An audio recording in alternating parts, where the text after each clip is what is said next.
So hello fellow Earthlings, this is Earthling 6455463728, and I wanted to talk about the fact that when people are in a situation, a lot of times the solution to their problem is something that they don't want to do.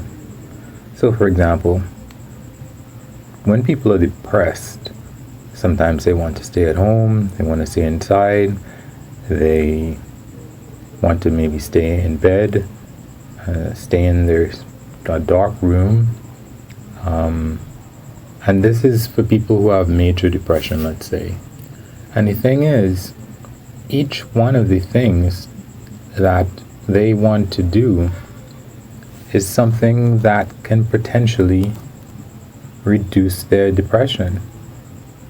Maybe I should title this "People Make Their Own Problems"? Maybe. Because sunlight reduces people's depression.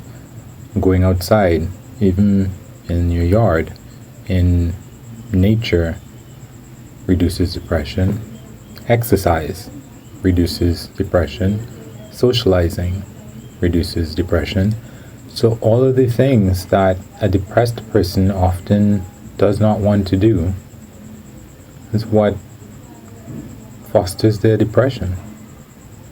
And sometimes it's the same thing, it doesn't apply to all poor people, but some of us, like a friend of mine, he, on one hand, he complains that, well, I don't know that he complains. The fact is that he can't get any work that he would like to do. You have to be specific.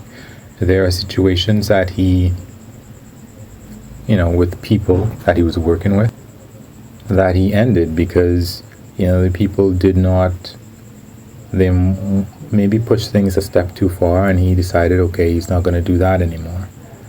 Or places that he left the job. I don't know the details of it, but there are many things that I would encourage him to do. I'm like, put an ad in a newspaper, or you can come here and call everybody in the phone book looking for a company that has a vacancy, or at least get email addresses, or just ask everybody that you know, or put up a sign,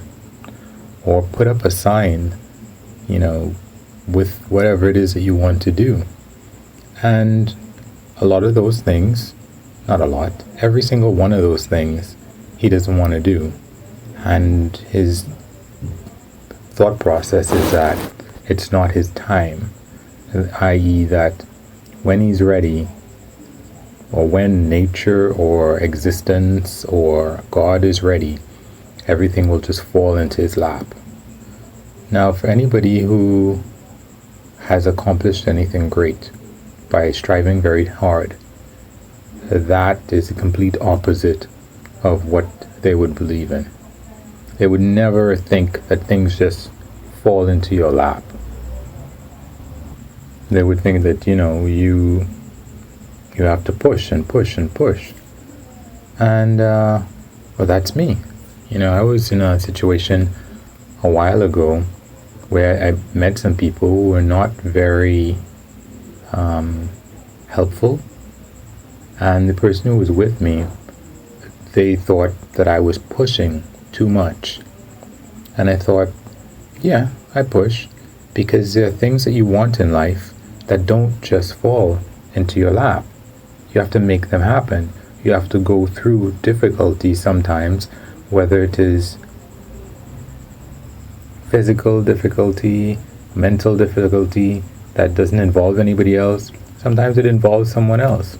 Sometimes, and I don't like to include other people in my plans, as long as I can avoid it, because people are like moving parts. The more moving parts you have in a system, the more points you have that can break, the more things that can go wrong.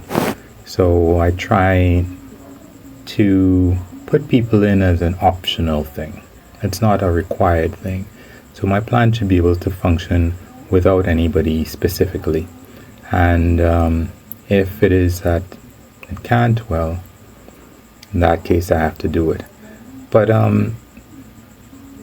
it's really hard to change someone's mind once they have that personality that believes that things will happen in their own good time.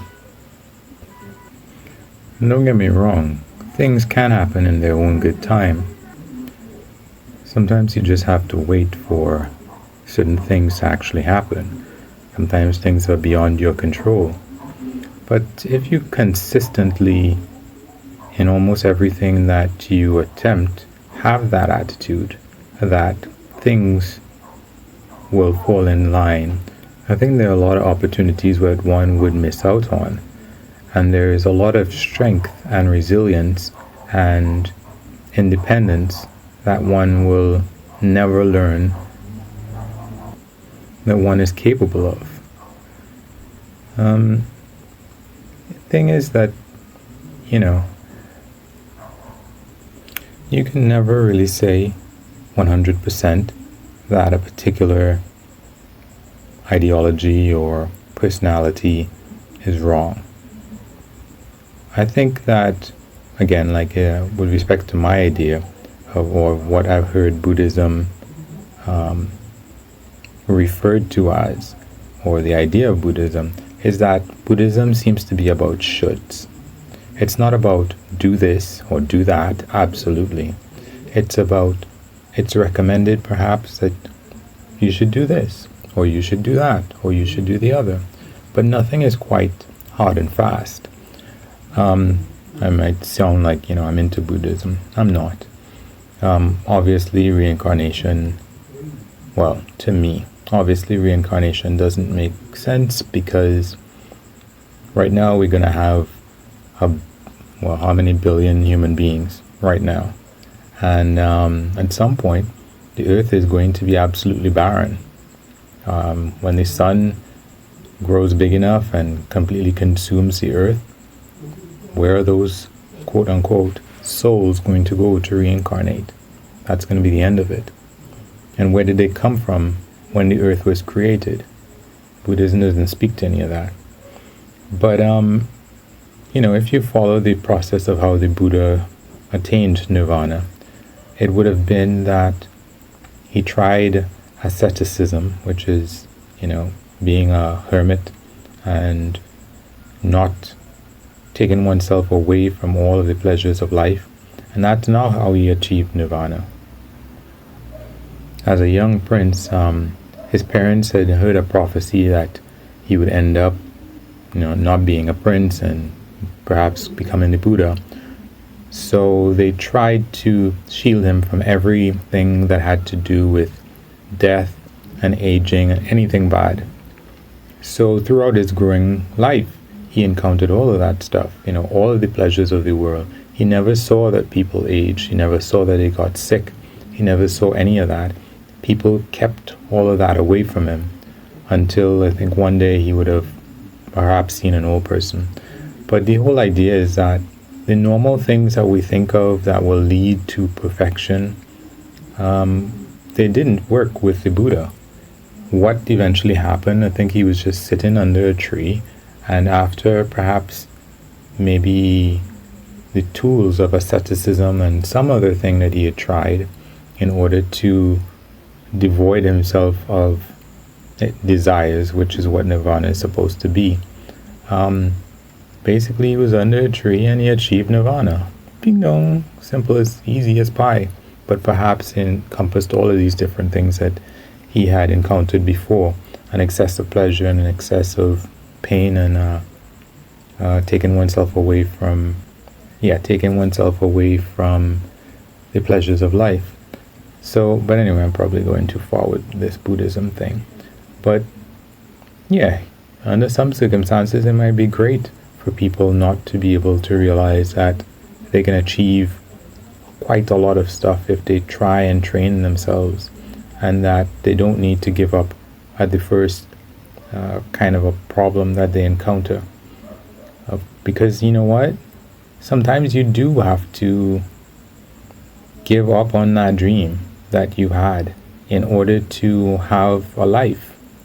It's not for everybody to try to become a famous movie star, because if everybody became a famous movie star, who would watch the movies? If everybody, who would direct the movie? Who would write the script? Who would do any of the things that everybody wants to be the hero? All right, but we can't all be making $1 million in front of the movie screen. It's not possible. So it's not necessarily a bad thing that some of us stay within certain limitations.